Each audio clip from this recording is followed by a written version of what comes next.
बंगाल की जनता इस बार बंगाल की कमान किसके हाथों में सौंपेगी, इसके लिए तो 4 महीने का वक्त बाकी है। लेकिन इस बीच हुमायूं कबीर, जो पिछले दिनों ही टीएमसी से निष्कासित हुए हैं, उन्होंने ऐलान कर दिया कि वो बंगाल में किंग मेकर होंगे। ये रिपोर्ट देखिए आप।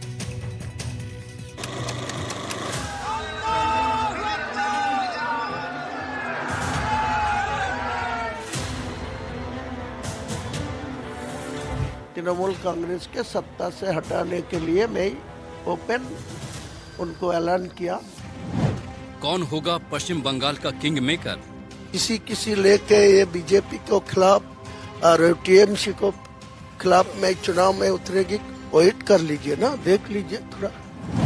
क्या हुमायूं कबीर के हाथों में होगी किंग मेकर की कमान?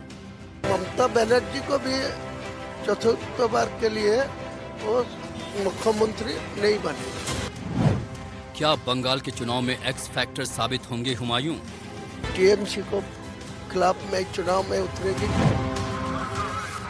पश्चिम बंगाल में किंग और किंग मेकर कौन होगा, ये तो अभी दूर की बात है। लेकिन पिछले दिनों बाबरी मस्जिद के नाम पर टीएमसी से निकाले गए ममता के विधायक और कई दिनों से सुर्खियों में चल रही हुमायूं कबीर के एक ऐलान ने बंगाल की सियासत में नई हलचल पैदा कर दी है।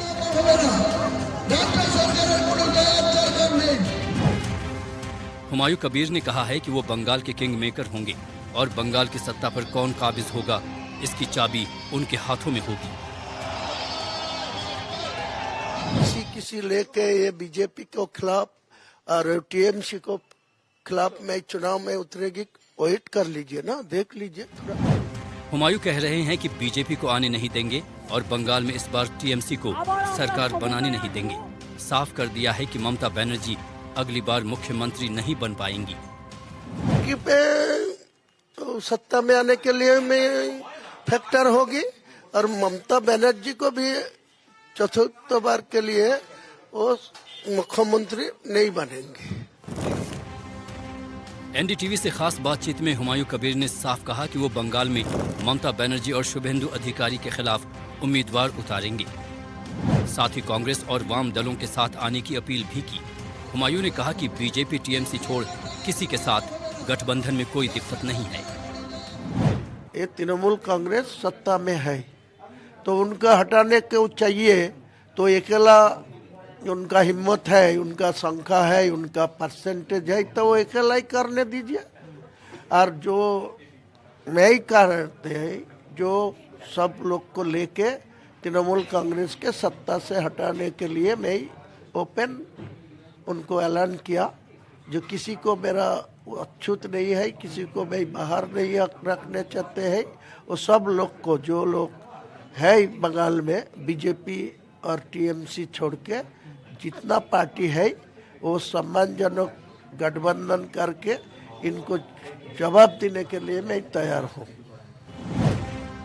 हुमायूं कबीर के बयान पर कांग्रेस का कहना है कि जैसे जैसे चुनाव नजदीक आएंगे, बंगाल की धरती से ऐसी आवाजें और उठेंगी। चुनाव आएगा, बंगाल का धरती में ऐसा आवाज बहुत आएगा। कांग्रेस इसके लिए चिंतित नहीं है। कांग्रेस यही बात ही हमेशा बोलते रहते हैं, जे बंगाल का अंदर में बहुत्ववाद का जो सोच है और बंगाल का डेवलपमेंट कैसे हो सकता है, हिंदू मुसलमान का घर का जो लड़का लड़की, उनका जो एम्प्लॉयमेंट, उनका नौकरी, उनका काम, उनका भोजन, ये सबसे हमारा प्रायोरिटी है। हुमायूं कबीर 22 दिसंबर को अपनी नई पार्टी का ऐलान करेंगे। हुमायूं ये दावा कर चुके हैं कि बंगाल में उनकी और असदुद्दीन ओवैसी की पार्टी एआईएमआईएम के बीच गठबंधन होगा। इसको लेकर उनकी ओवैसी से बातचीत भी हो चुकी है। हालांकि गठबंधन को लेकर हुमायूं का दावा एआईएमआईएम नकार रही है। बहरहाल कुछ दिनों की बात है। बंगाल की सियासत किस करवट बैठेगी, ये जल्द ही साफ हो जाएगा।